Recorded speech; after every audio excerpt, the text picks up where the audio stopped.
KCAA 1050 AM and Express 106.5 FM.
KCAA 1050 AM, 106.5 FM, Loma Linda. We are an NBC affiliate. Hello once again, everybody. I'm Eric J. Chambers, and welcome to the Cut Chronicles, where we chronicle urban life. For those of you joining us online, go to kcaaradio.com and click the play button next to my picture, and of course you'll get a chance to see me and my guests here live and in living color in the studio. So we hope you'll do that right now.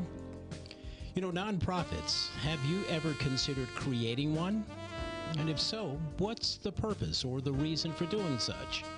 Or do you already have a nonprofit and you're wondering if you can convert it to a for-profit organization? And what is the difference between a nonprofit and a not-for-profit organization? Well, we'll get to those answers and so much more over the course of the next hour on this Nonprofit Radio Masterclass. And my guests are three people who have extensive experience in this kind of business. Two will join us on the phone while we have one here in the studio. First of all, I want to say hello to our call-in guest, Tammy Tumbling, who is the Executive Vice President, and she's also the Chief Operating Officer of the Orange County Community Foundation. Tammy, welcome to the program. Thank you so much, Eric. I'm so excited to be a part of tonight's discussion. Well, I'm excited that you're a part of it as well. I've been wanting to do this show with you for the longest, and behold, today is finally the day. So tell us a little bit about what you do with the Orange County Community Foundation.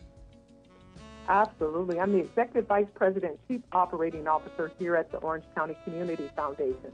And what that means is I oversee all of the internal operations of the organization, such as IT, the Human Resources Department.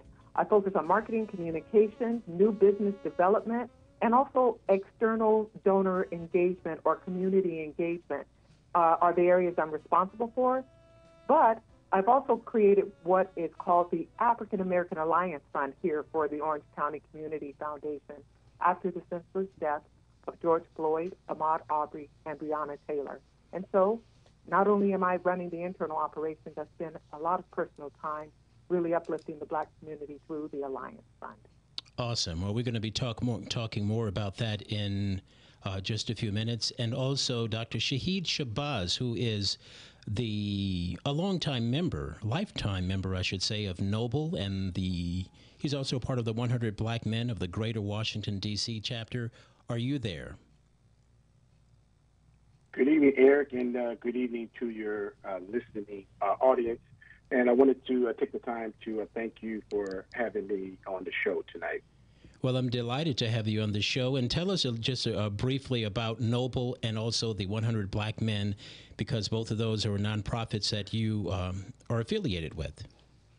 Yes, Eric. So, yeah, Noble is the national organization of Black law enforcement executives. It was established back in 1976 by a group of Black police chiefs across the country. They came together to discuss specific issues in our community, and they also devised solutions to some of the problems that we face, not just within the community, but also within the ranks of Black law enforcement executives across the country. As you mentioned, I am a life member. I'm also. Go ahead. Okay, well, we're going to get back to you in just a moment. Looks like the call dropped, but call us back, and we'll finish that part of the conversation. And also here live and in living color, my guest is Kimberly Anthony Morrow. She's a longtime business guru right here in Southern California. She's also the founder of the Urban Leadership Network, if I'm not mistaken.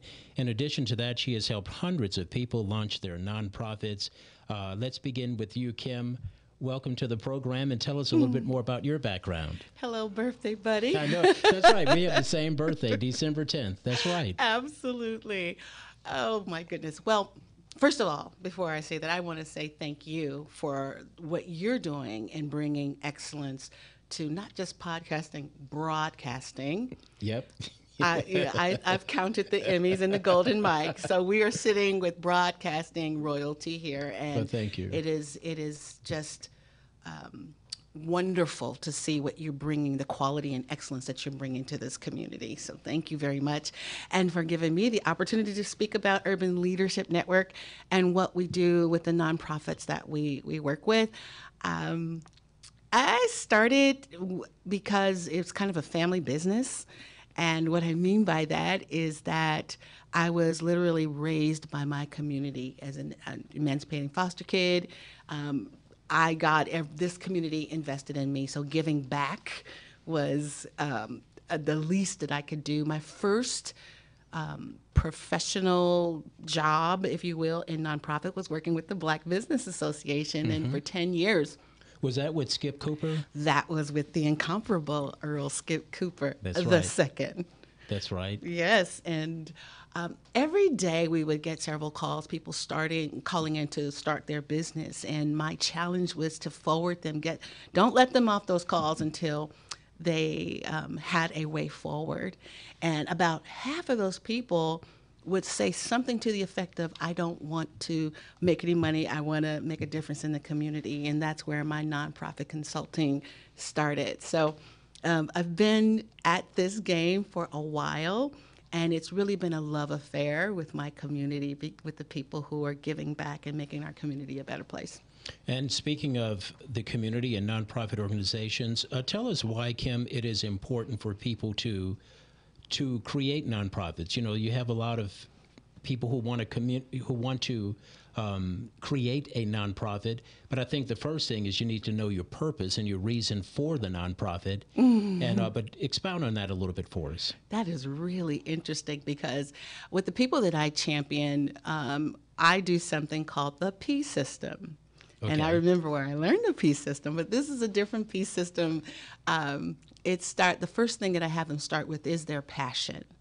Their passion, what makes them mad, gives them joy, and then connect their passion to pain, and who is praying and crying that someone will show up with their passion to contribute to their lives. And then there's understanding the problem, coming up with a plan. So there's a way to be successful. After plan comes packaging, and then people, and then prospering. And when I say prospering, it means our community prospers.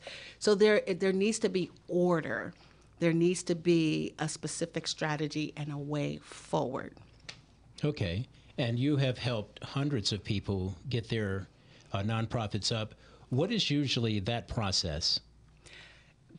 Well, the first, and I'm speaking for California, it starts with a California 501c3 nonprofit corporation.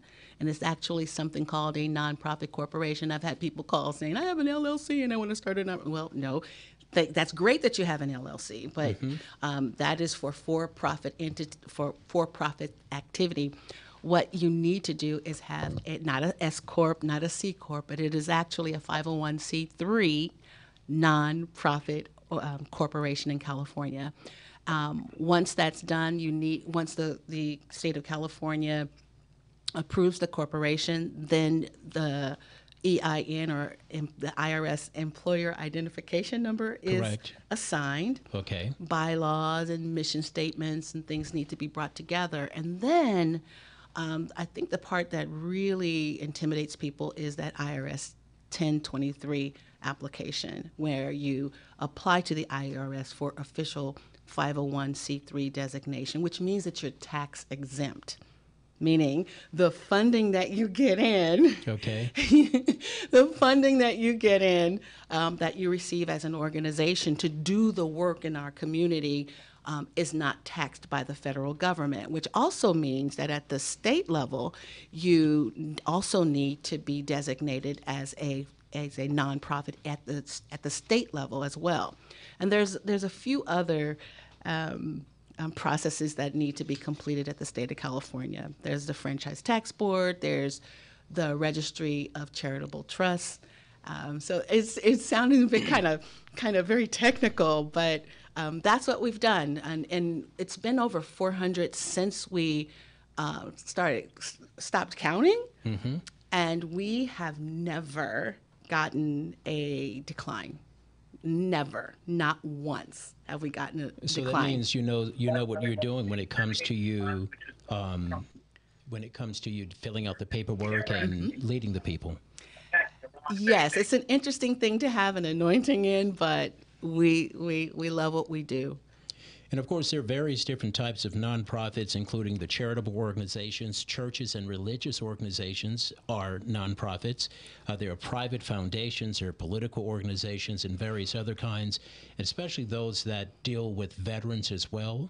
I love working with those because they have been very helpful to me.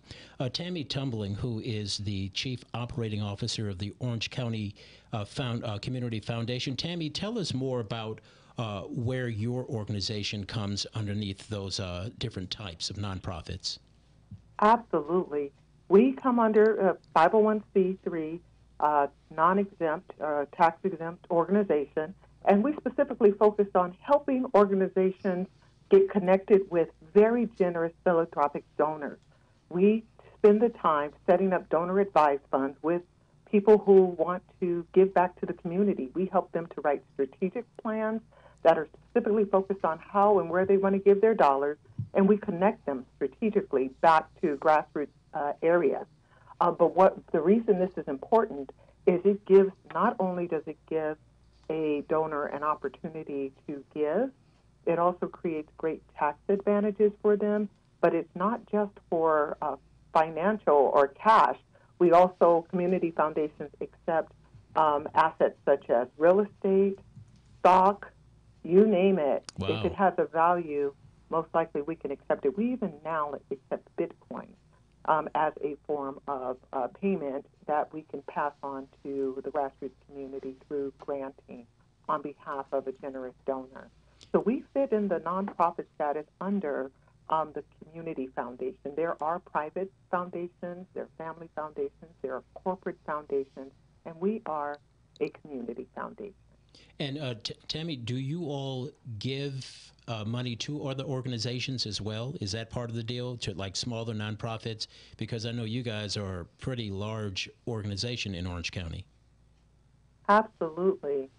Over the past, we were established in 1989, and over the past nearly 35 years, we have given back almost $1 billion Wow. to the community collectively. And since that time, we have also grown our funds we have over 640 donor advised for legacy or also endowment funds here at the Community Foundation. And our asset size is about over $530 million. And we give about a little under $100 million back per year to the community. That is fantastic. Wow, I didn't know y'all had it like that. Well, what's interesting is just recently, all the things, and hi, Kim. Hello. I'm always excited to either know that you're somewhere in the house, and so I wish I could be there to see you, but I'm so glad I'm on this panel with you. But what a lot of the things that Kim said is also very accurate, because we just recently set up something called the African American Alliance Fund, and I set that up personally on behalf of the Orange County Community Foundation, because first, I'm passionate about serving the community, and also there was a apparent need.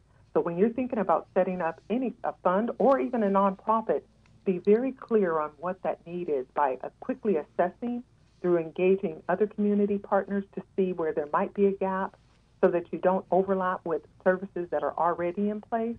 But also you want to make sure it's something that you truly believe in because it is nonprofit.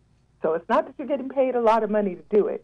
So the payoff is that you're serving a need that is helping a demographic that wouldn't ordinarily get help if you weren't there to do it. So and I know, Tammy, super excited about that. A lot of times people wonder the whole motive or the whole purpose of nonprofits. Well, the government cannot be there for everybody all the time. And so as a result, they rely heavily on nonprofit organizations, because I know of organizations that offer after school services and services for not only veterans but also for homeless people and all of that. And so as a result, you as a nonprofit can be an extension of the government helping them out, correct? It And Kim, actually is considered. It's kind of considered an extension of the government. In the Great Depression, that's when nonprofits and foundations really came into being important to be able to serve the people throughout this nation. And it's really interesting because I will be completing an application for someone, and especially with the during the COVID, and on the application it would say, are you an owner? Well, nonprofits are not owned by even the person that founded it. You are leading a nonprofit because to a great extent it belongs to the public. It is a public organization. And of course, that means that if you are not doing right by the organization, even though you founded it, you could also be kicked from the organization. Absolutely. I've unfortunately seen it happen several times that there was a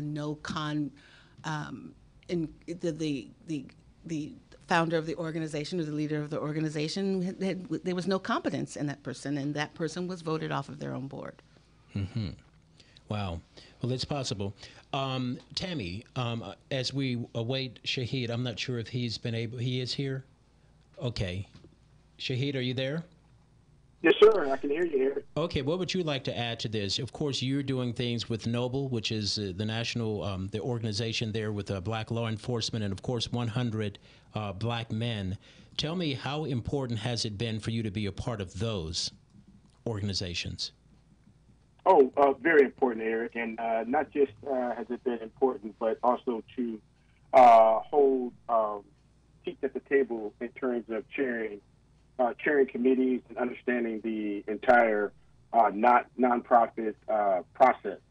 It's also allowed me the opportunity to at least give basic information to friends, colleagues, and family members to either start not-for-profit or participate in local not-for-profits at the grassroots level.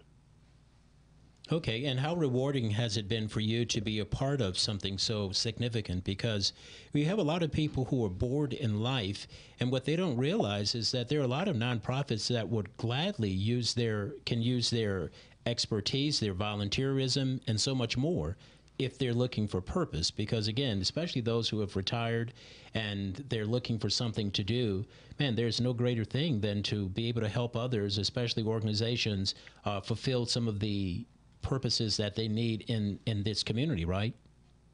Oh, absolutely, Eric. I couldn't agree with you more.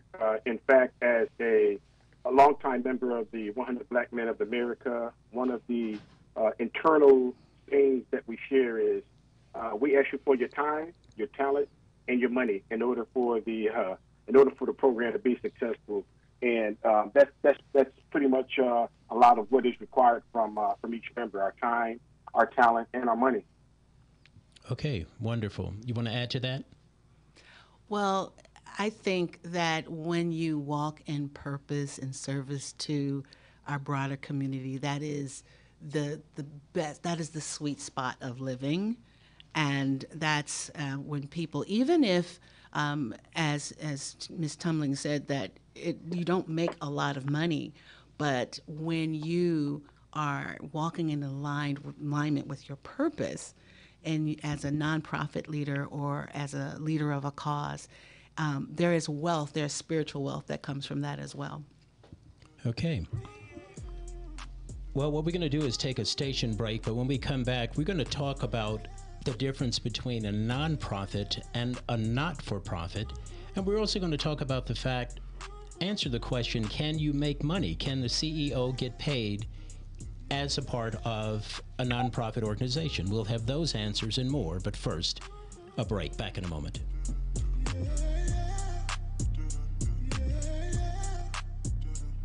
When it's time to celebrate a loved one's life, McKay's Mortuaries can help. In addition to affordable funeral services with value, quality, and compassion, we offer luxury coach services that can accommodate the family and the deceased at the same time. Call today for an appointment at 888-860-3125. That's 888-860-3125. Or visit McKaysMortuaries.com. When that time comes, remember our name, McKay's Mortuaries. Self-monitor your blood pressure in 4 easy-to-remember steps. Self-monitoring is power. Visit managerbp.org. Brought to you by the Ad Council, the American Heart Association, and the American Medical Association, in partnership with the Office of Minority Health and Health Resources and Services Administration. Have you considered interviewing a parent or grandparent to preserve their history but don't know where to start or what questions to ask? If so, help has finally come. Dr. Eric J. Chambers presents Mama, I Want to Know You and Daddy, I Want to Know You, 2 books that will prompt you with over 200 questions that will help you record those sacred stories for the ages. Questions like, who were your grandparents? What were their occupations? Where were they born? Describe your favorite childhood memories. What are your fondest memories at Easter, Christmas, Thanksgiving, and more? What was the proudest day of your life? How do you want to be remembered? What are your favorite scriptures, colors, and food? These books will help you write your family's history. Do it before dementia or time robs you of this opportunity. Order your copies today at whodatpublishinghouse.com. That's WHODAT publishinghouse.com. Did you know there's a new Civil Rights Museum in the Inland Empire? It's the Civil Rights Institute located at 3933 Mission Inn Avenue in Riverside. Its current exhibition, Still I Rise, the Black IE Fight for Justice, examines the lived experiences of Black residents of the IE from the Great Migration until now. We're open Thursdays and Fridays from noon till 5. For group tours, call 951-682-5307 or visit inlandcivilrights.org.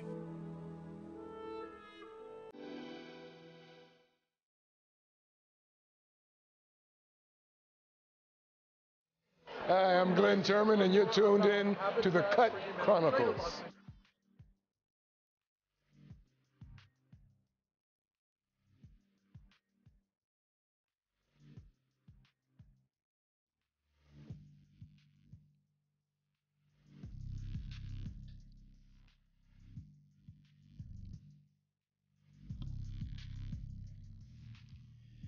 KCAA 1050 AM, 106.5 FM, Loma Linda. We are an NBC affiliate. Again, I'm Eric J. Chambers. Thank you so much for tuning into the program.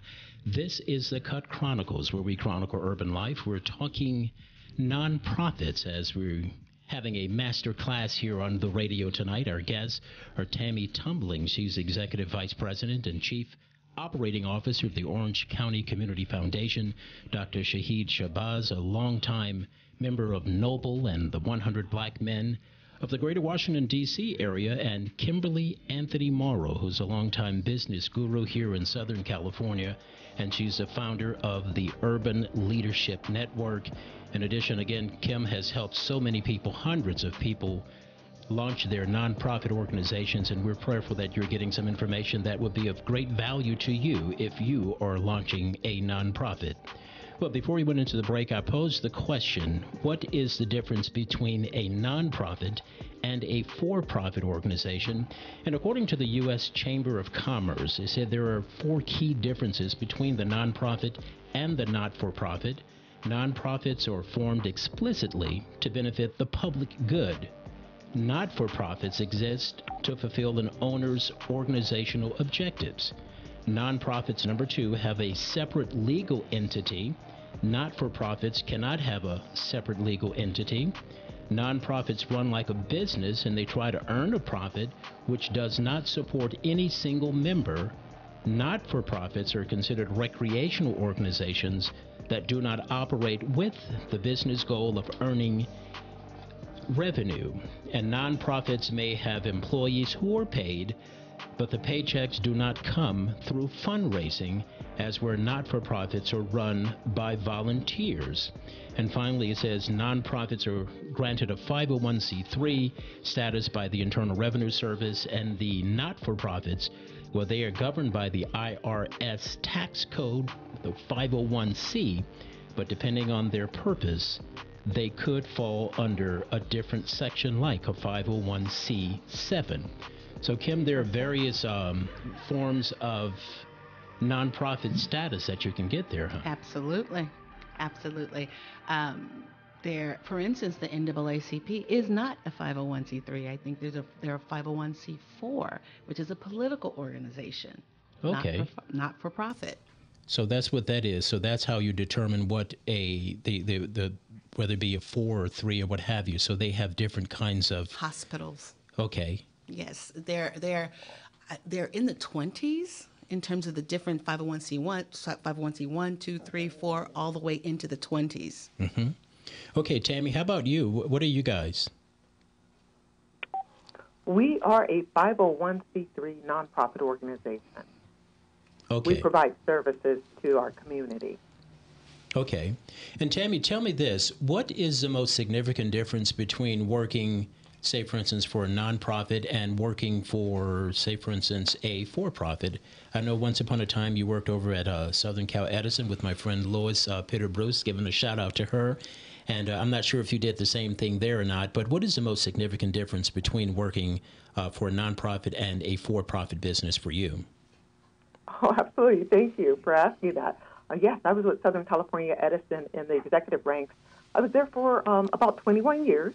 Wow. And the main difference for me was, one, it's not Southern California Edison has 14,000 employees, or it had 14,000 at the time. And you have a lot of tools and resources at your fingertips, a lot of layers of employees doing 1 to 2 things that they're specialized in. And some generalists, the higher up you go as a leader, you have to be able to be a little more diverse in your background. But when you come to a nonprofit organization, you wear many hats, many hats. Okay. So some days you may be speaking about a strategic plan and developing strategy that will take you out for the next 5 to 10 years. And the next day you may have a vacancy in the HR department, so you're running background checks in the absence of a head of HR, or you're running recruitment. So I think that it's many hats that you wear in a nonprofit organization, which keeps things spicy and exciting. And when you're working in corporate America, you're driven by the overall objectives of a company. You're become a business person, and you move the way the business needs you to move. But when you're working in a nonprofit organization, you're using a lot of your heart and hands to get the work done. And it is very rewarding. I believe that you can fully walk in your purpose when it's time, because the money is different. Let's be really clear about that. But when you're ready to walk in your purpose, working with a nonprofit organization gives you a little more flexibility to really follow your passion versus focusing on just the priorities of a corporation. But I also see your status, it seems like it has grown, because Juneteenth weekend, look, you were like the Black Oprah in Orange County there. You were everywhere. I was like, man, she's very popular. It's like having Oprah there. So that's why I'm excited having you on this show today. Absolutely. Oh, thank you. It's pretty simple. I was really fortunate to grow up as a young professional at Southern California Edison and move up the ranks from a frontline employee to a corporate level executive. It was the training ground. You learned almost everything about external engagement and how to leverage a company's brand and how to leverage social media in a way where it looks like you're everywhere, but you're actually just out in the community telling every nonprofit organization's story that you touch. So everywhere I go, My end game is to eventually get to social media and tell the story, as a third party, about that nonprofit organization to strategically raise awareness about the great work that our community leaders are doing. So I'm just taking what I've learned from Southern California Edison and giving it back. The way it was given to me, I'm always going to be grateful for the work that I did at Edison because it prepared me for really getting out here and having the courage to lead in a different way. And it's through the skills that I learned from the utility. So I'm glad that I'm able to do that. And that's kind of cool. I love the whole Oprah reference. Nowhere near that. But thank you. No, but every time I looked up, it seemed that weekend Tammy was somewhere, and it was beautiful. It was beautiful seeing you at all these different places. And I was like, man, she's very popular. And so that's why I'm really delighted again having you on the show here. I was like, man, I didn't have to even go through all of her people. Oh, no, I make myself very accessible. And it's more, we have given through our African American Alliance Fund. We started on Juneteenth, 2020, when I launched it with my own resources. About $25,000, that's what I had. And now the fund has grown to almost $700,000 in 3 years. Wow. And we have given away $500,000 of those dollars to community-based organizations in Orange County and surrounding communities. All they have to be is Black-led or Black-serving, and we're making sure that we're funding their programs. But I like to go beyond that. If I think you're worthy enough for us to give you dollars, when you call and ask me to come out and support something in your community, I also give them my time, because our time is equally as important as the money that we give back to the community. Fantastic. Kim. That is so rare. That's so rare. It is, and it's so... I'm having fun, you guys. It's so much fun. I love the community. But isn't it a beautiful thing when you can do a job that you love doing and you're not saying TGIF or you're dreading Mondays? You know, I'm blessed that my career is also my hobby. In fact, just last week marked the 47th anniversary of me getting into this business as a 13-year-old sports writer. And this August makes 30 years ago I became the news director at KIFM Radio. So 30 years, and I'm not tired yet. And I'm still, and my Jasper radio show will be 29 years old next month. So I'm blessed that my career... Congratulations. Thank you. I'm blessed that my career is also my hobby. And I think that for those who work in the nonprofit sector, when you're doing something that's making a difference in the lives of others, there's something that's even greater than money with that, right, Kim? I circle back to purpose. And with the people that I work with, when sometimes they're figuring out what it is that they want to do. And I tell them to do that thing that they don't want to shut up about, that they speak about it in opportune times, the things that lights them up. Because, as Tammy mentioned, the money's not always great. And it's hard work. But anything that you take on is hard work. So you better love it. It better be something that lights you up. Well, again, that's why I'm blessed to do what I do. And for those who are considering getting into the nonprofit sector, don't do it because of the fact that you could perhaps draw a salary. Do it because you can make a difference in a life, in the community. And then there's other things that can come as a result of that, and including the networking, as I mentioned, that Tammy does when she's, around and people want to get a chance to meet you. I mean, there's just something really gratifying to me about that, being able to see her in her element. Absolutely. But I'm hearing what you're saying about don't get into it for the money, but I do want to iterate that a worker is worthy of his hire. Certainly. Without question. Without question. So one of the misnomers about being in the nonprofit industry is that you automatically and always should live like one of the people that you're serving. And I think the person who made the highest amount in nonprofits, he's no longer with us, but Brian Tyson from Kaiser Permanente Hospital, his salary was $18 million. Oh, look, there's money there. Yes. But I'm saying when you're establishing it to make it more than just about that. And of course, as you grow it and you put yourself in a position where you can do it full time, man, bless God, I say go for it. But speaking of that, can people get paid? You just mentioned a Absolutely. certain... So, absolutely. Because you have staff members and you have others, especially, usually there's like a core group initially when you start getting funds in, right? Yes, and sometimes, as Tammy mentioned, that you will be wearing more than one hat. But a nonprofit is a business, and a nonprofit actually does make profit, but what makes it different from a for-profit business is that those profits go back into that organization. So if you're in the business of making a difference and uplifting lives in the community and you're doing it well, that organization should receive financial benefit, and the people who run it as well. One of the things that I get asked quite a bit is, what are the percentages? Like, what should it be? 50% to what's called overhead, and 50, how does that go?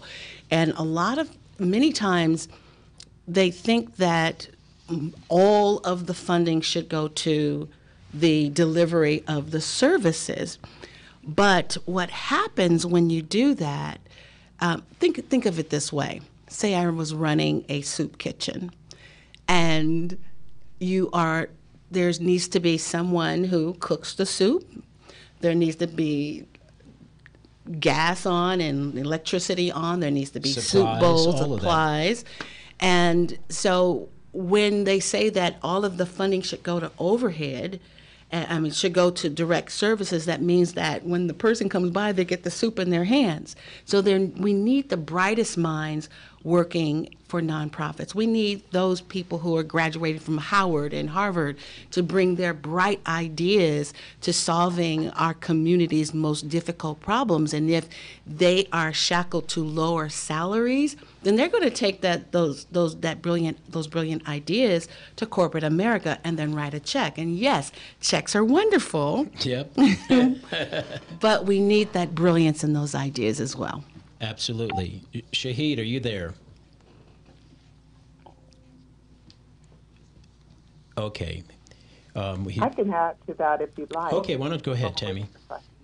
And absolutely, Kim is right on. When I first arrived at the Orange County Community Foundation, one of the things that we think about when you're setting up a nonprofit organization, you do have to think when it is a business. You're not running a charity through your human resources. Your human resources should be strategically top talent in every seat.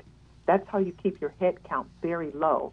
We have 35 employees here at Orange County Community Foundation, and we perform at a very high level because our recruitment strategy is simple.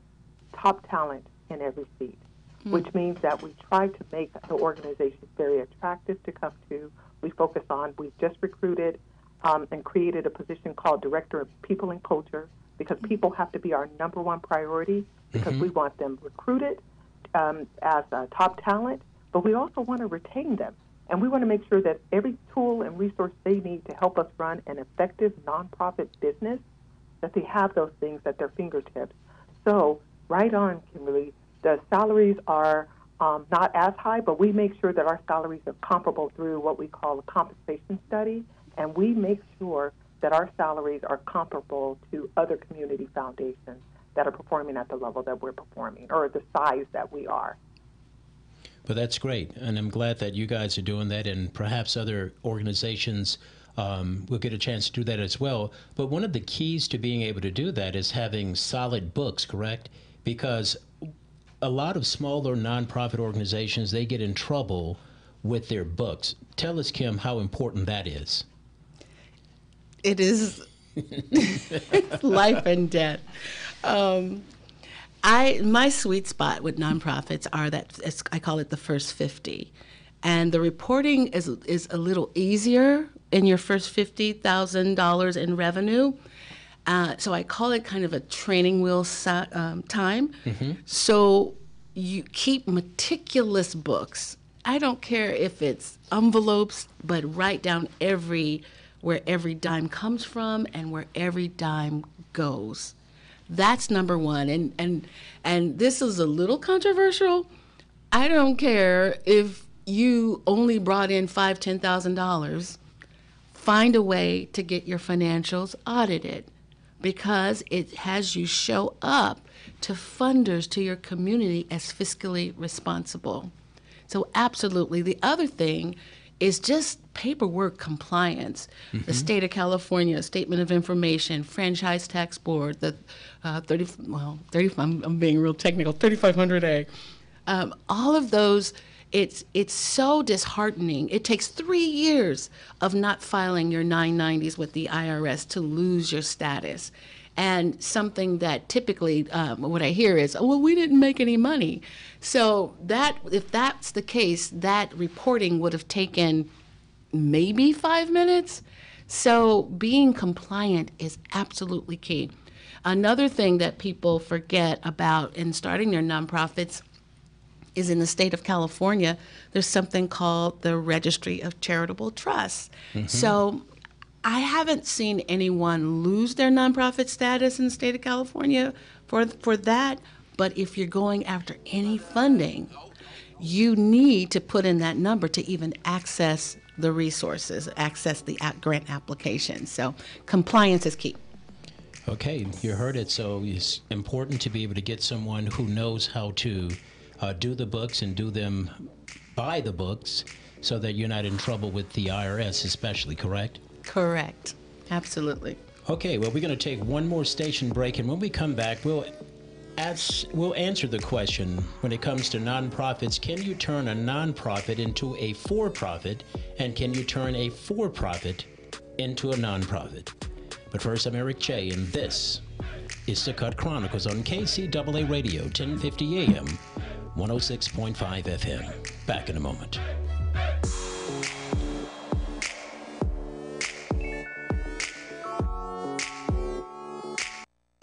Need to celebrate a loved one's life? McKay's Mortuaries can help. We offer affordable funeral services with value, quality, and compassion. And if you're looking for pre-planning needs, our agents are available to assist you in your home. We offer bilingual and multicultural services from our 5 locations. Call for an appointment today at 888-860-3125 or visit mckaysmortuaries.com. When that time comes, remember our name, McKay's Mortuaries. The possibility of lung cancer can be pretty scary, especially if you're one of approximately 8 million current or former smokers at high risk. That's why SaveByTheScan.org wants you to know that now there's a breakthrough low-dose CT scan that can detect lung cancer early, and it only takes 60 seconds.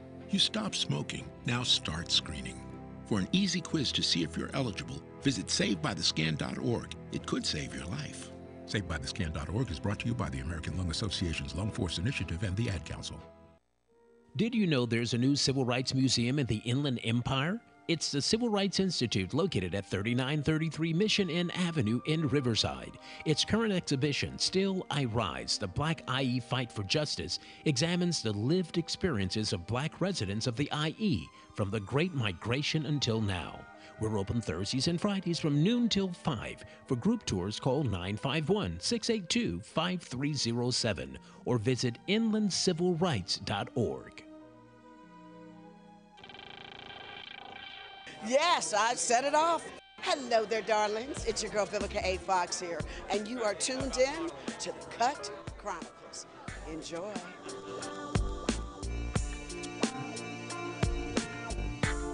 Thank you, Viv.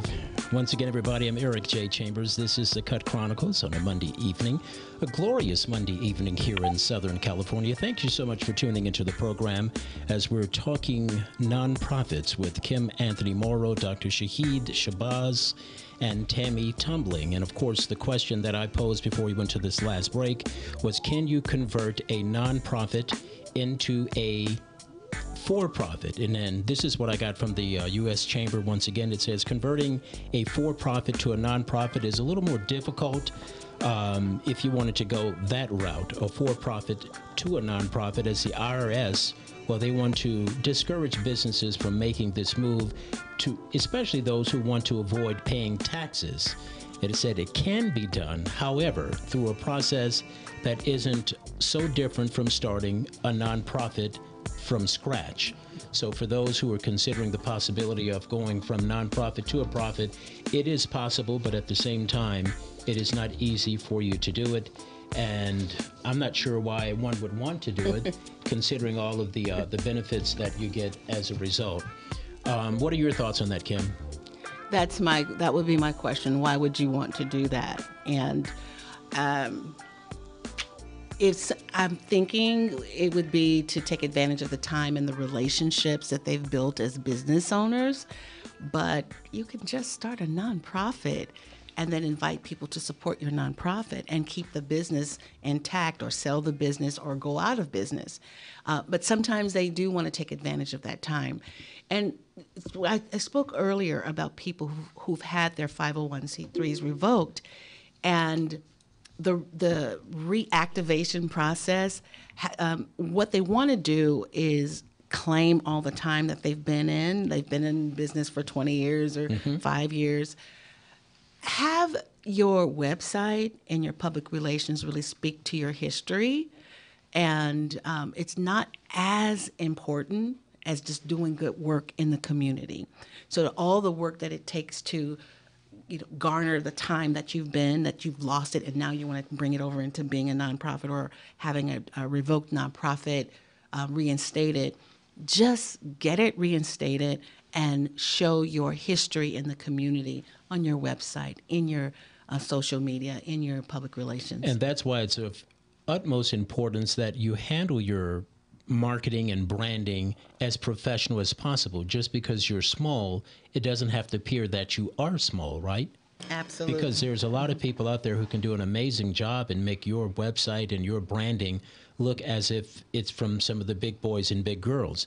Tammy, question for you here. What kind of advice would you give someone who is on the verge of starting a nonprofit? What kind of advice? What was the first thing if someone was to approach you out at one of your events and they say, I'm considering a nonprofit, what advice would you give them?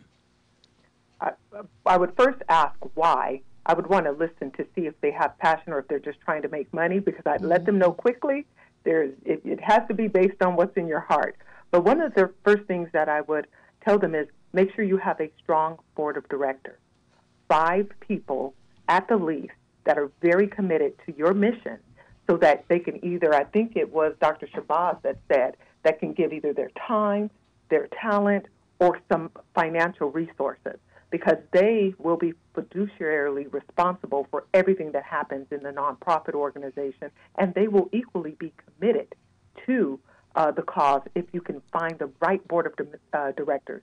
So the success of a nonprofit organization truly stems from not just the leadership or the idea or the passion or the programs, but the governance has to be very strong. So make sure when you start off, you want a small group of very committed people to help you to build the nonprofit organization into something greater.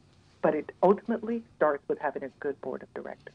And Tammy, how or where do you find board directors? What would that process be? Oh, it's really simple. There is nonprofit organizations that are taking out the time right now. There's an organization called Ably. There is that is right now preparing and training African American community leaders to be placed on nonprofit boards. Orange County Community Foundation, we just work with one of our board members by the name of Gaddy Vasquez, who also was my boss when I was at Southern California Edison, and he's now on the board of Orange County Community Foundation. There's also a organization called Advent Star, which is focused on developing Latino and Latinas to sit on nonprofit boards. So there are many, many organizations out there that are preparing young, up-and-coming people to be on nonprofit boards. I'm also a member of what's called LAPI, Los Angeles African American Women's Public Policy Institute, a mouthful. They're grooming women for external engagement in the civic engagement space, but that's another professional organization that would have great members for you to choose from. And then also, there are businesses. It's always great to have a few corporate leaders sitting on your nonprofit board, because they have access to corporate resources that we wouldn't ordinarily get from the community-based organization. And do those people all have to live? You just have to ask. Do they all have to live locally, or can they be in different states? And how often are the meetings, the board meetings? Board meetings are quarterly, but for the Orange County Community Foundation, we host them quarterly, And it would be great for them to be in person, but I don't know if my peers that are on the phone with me here would agree. But now there is this whole remote way of doing business that's equally as effective as being in person. So it just depends on the type of nonprofit organization. But if they're able to meet, ideally in person is a great way, but now there's this entire virtual way of meeting as well that may be equally as effective depending on the nonprofit organization. And of course, Kim, when you first start the nonprofit, after you get the EIN and the initial paperwork in, there needs to be, at least 3 people on the board initially? A minimum. For approval, a minimum, because you need to be able to execute business. So you need at least a president, at least a secretary, and at least a treasurer or a chief financial officer. Okay. And then Tammy said at least 5 would be the ideal optimal number.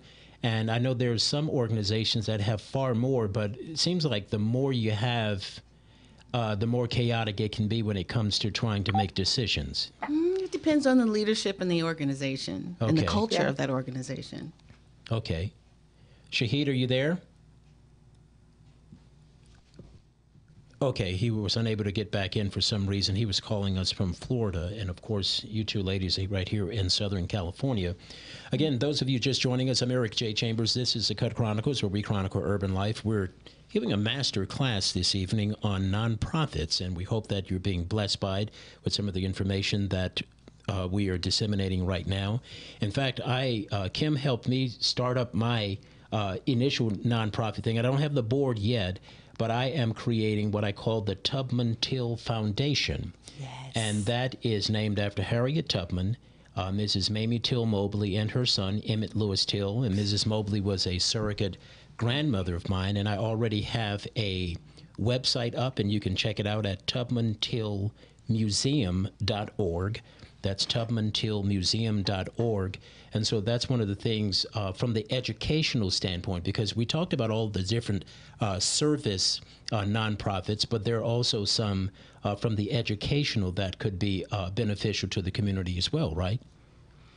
When you say educational, I mean, organizations that are like museums, just like a Black History Museum and stuff like that. Oh, my goodness, yes. And one of the things that I wanted to add was, in starting a nonprofit, the first thing you want to do is do a community needs assessment. And our community needs museums and education where our, especially people who look like me, can come and find out the brilliance and the excellence of people who have come before them. So it's such a scarcity of those types of entities. So kudos to you, and I'm very excited about what you're about to take on. Well, this is the thing. Congratulations. Thank you. And that's one of the reasons why I was reaching out to you a couple of weeks ago, because I have a lot of interviews. I have audio, video, as well as buku still pictures of when I brought Mrs. Mamie Till Mobley to San Diego in 2000.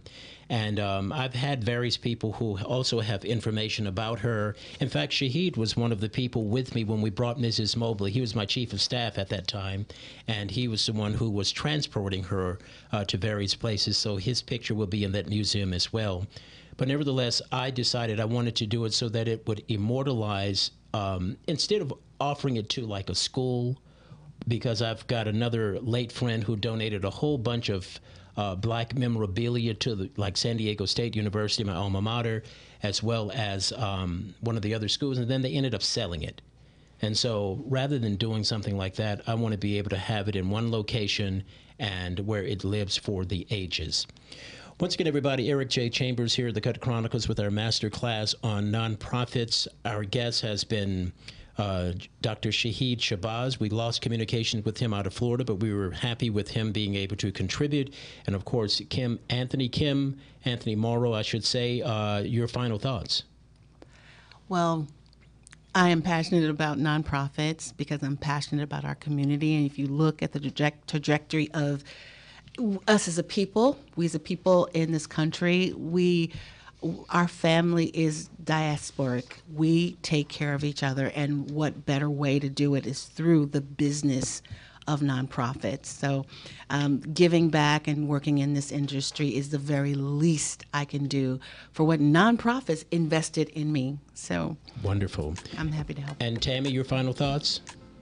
Final thoughts is I want to leave with this audience is be courageous. If there's something that you believe in and you're passionate about, be courageous enough to step out on a limb and give it a try. Don't let the paperwork intimidate you. Mm-hmm. Don't let the process intimidate you. Just step out there because there's a lot of people waiting to meet you and to be served by the services that you could provide, because we can't just rely on the government anymore. We can't just rely on the public school systems and all the different systems that have been set up for us. We have to rely on ourselves, and it's through having the courage to unapologetically get out there and walk in your purpose. Amen. Okay, once again, we had with us here Tammy Tumbling, of the Executive Vice President and the Chief Operating Officer of the Orange County Community Foundation, Dr. Shahid Shabazz, a lifetime member of Noble and the 100 Black Men Greater DC, and Kimberly Morrow of the Urban Leadership. Thank you so much, family, for tuning in. Tune into The Jasper with Eric Chase, Saturdays beginning at 5 p.m. right here on KCAA 1050 AM, 106.5 FM. Until next time, God bless you, God bless me, God bless us all.